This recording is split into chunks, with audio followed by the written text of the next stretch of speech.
அனைவருக்கும் வணக்கம்.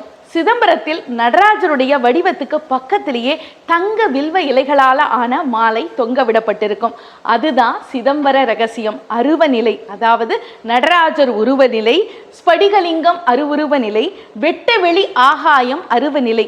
இந்த மூன்று நிலைகளும் மூலமூர்த்தியாக இருக்கக்கூடிய நடராஜர் இருக்கக்கூடிய ஒரே இடத்துல இருக்கிறதுனால இந்த ஆலயம் உலகத்தில் உள்ள சிவ ஆலயங்களுக்கெல்லாம் மூல ஆலயமாக தலைமையகமாக திகழ்கிறது. தில்லை திருத்தலமே கோயில் என்கிறது தான் சைவத்தினுடைய தாரக மந்திரம். அப்படிப்பட்ட இங்க இருக்கிற நடராஜ மூர்த்திக்கு ஒரு வருஷத்துல 6 அபிஷேகங்கள் நடக்கும். நட்சத்திர அடிப்படையில 3 அபிஷேகம் நடக்கும். சித்திரை திருவோணம், ஆனி உத்திரம், மார்கழி திருவாதிரை. திதி அடிப்படையில 3 திருமஞ்சனங்கள் நடக்கும். ஆவணி வளர்ப்பிறை சதுர்த்தசி, புரட்டாசி வளர்ப்பிறை சதுர்த்தசி, மாசி வளர்ப்பிறை சதுர்த்தசி.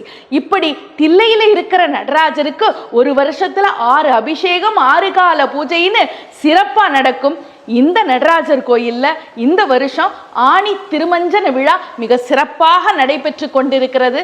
தேரோட்டம், மகா அபிஷேகம், திருஆபரண காட்சி எல்லாம் முடிஞ்சு இன்னைக்கு ஆணி திருமஞ்சன விழா மிக சிறப்பாக நடைபெற்று கொண்டிருக்கிறது. மறக்காம தில்லை நடராஜர் கோயிலுக்கு வாங்க. ஆணி திருமஞ்சன தரிசனத்தை கண்டு அந்த இறைவனுடைய பேரருளை பெறுங்கள்.